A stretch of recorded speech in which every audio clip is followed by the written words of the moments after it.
Hola, ¿qué tal estás? Tal como te dije en el vídeo de Taiwán Semiconductor, hoy toca hablar de otra empresa relacionadísima con ella, aunque no es de Taiwán, sino ni de ningún sitio de Asia, sino de Europa, concretamente de Países Bajos.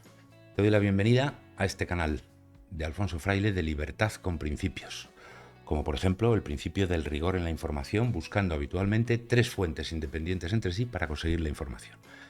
Bien, pues ASML te voy a hacer un esquema similar al que hice con Taiwán Semiconductor, porque son dos empresas muy relacionadas, de hecho una es cliente de la otra, y Taiwán Semiconductor no podría subsistir hoy sin ASML, pero te empiezo con un poquito de historia. La empresa es una empresa también joven, como todas estas empresas de tecnología, joven entre comillas, del año 1984, y la creó Philips, empresa muy conocida por sus electrodomésticos, y que, si no te acuerdas, te lo recuerdo, también estuvo en el momento fundacional de Taiwán Semiconductor. Entonces, ha tenido varios nombres diferentes. Empezó con otra empresa que ya existía de Países Bajos, ASMI, en vez de ASML, y el nombre actualmente significa Advanced Semiconductor Materials Lithography, litografía de materiales de semiconductores avanzados, a que también se llamó hasta State Machine Language. En fin, entonces, de los productos principales que estás viendo en pantalla, los tres más importantes, los sistemas de ultravioleta extremo son los más recientes, está puesto arriba. Anteriormente ultravioleta profundo, que también lo sigue fabricando para otras funcionalidades, y sistemas también de metrología e inspección. Te he puesto dos, ahí los ves en pantalla, que los tiene patentados como registro. Y como curiosidad te diría que la última máquina de última generación de este año 2025 que pone en el mercado es una máquina que pesa 165.000 kilos o 165 toneladas, que es el equivalente aproximadamente a dos Airbus 320, y tiene 10 metros de largo, 5 y pico de ancho, 4 metros de alto, en fin, lo embalan en 250 cajas separadas y lo manejan y lo instalan 250 ingenieros, o sea que tocaría a uno por caja, aunque no es así en realidad. Y luego no sé qué otras anécdotas, bueno, da igual, no te cuento más cuestiones de las dimensiones, pero que son máquinas que se llegan a tardar a instalar hasta 6 meses para que empiecen a producir los primeros productos que fabrican.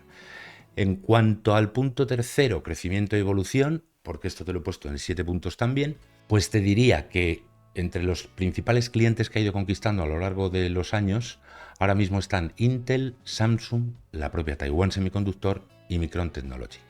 Las prohibiciones que ha hecho el gobierno de Estados Unidos de que determinadas empresas que tienen intereses en su territorio, las cuestiones de competencia y todo esto de la geopolítica no es objeto de este canal, pero en fin, al final tiene limitaciones ASML, a pesar de no ser una empresa estadounidense, para vender los equipos de tecnología más avanzada a empresas con domicilio social en China.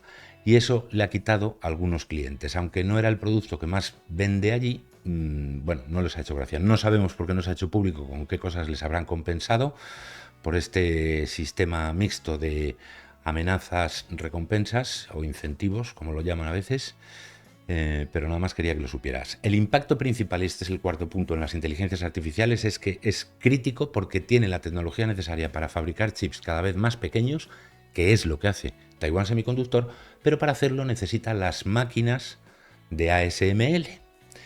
En cuanto a fábricas y alianzas, a ver, fábricas solo tiene en Países Bajos, pero tiene un montón de alianzas con varias otras empresas, incluido Taiwan Semiconductor.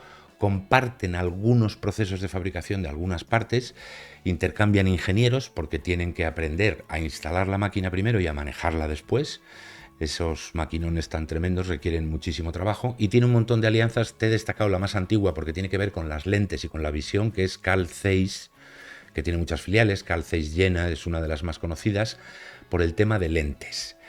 Pero en resumen y definitiva, lo más importante que tienes que saber de ASML es que fabrica una máquina que permite hacer una parte significativa y sustancial de los semiconductores, en concreto la oblea sobre la que se asientan, donde pone 50.000 capas en un grosor de 1 milímetro aproximadamente, pegadas por calor, y trabaja de forma muy especial las lentes digitales con tecnología digital, que es lo que permite que con un fundido se vayan instalando piezas tan pequeñas que el dedo humano no puede ni verlo ni oírlo. De hecho, sin ASML no se podría fabricar piezas de 2 nanómetros como está ya empezando a fabricar Taiwan Semiconductor, comprándole la correspondiente máquina a ASML y con la intención de que esas máquinas de ultravioleta profundo sirvan también en el futuro para llegar a 1 nanómetro. ¿Esto qué implica? Pues que en la misma cantidad de espacio físico de un ordenador o de un servidor caben muchas más piezas, lo que permite entrenar más deprisa las inteligencias artificiales, lo que permite a su vez desarrollar productos y servicios a mayor velocidad. De manera que todo es un ensamblaje importante. Te dejaré en la pestaña de comunidad la pregunta correspondiente sobre qué empresas las que te resulten conocidas te parece que son más relevantes, y en el comentario fijado también lo estás viendo ahora mismo. Así que espero que haya sido de tu agrado y te espero en el próximo episodio del canal de Alfonso Fraile. Mientras, te recuerdo que aquí tienes el vídeo de Taiwán Semiconductor por si te lo perdiste, para que lo veas ahora mismo. ¡Chao!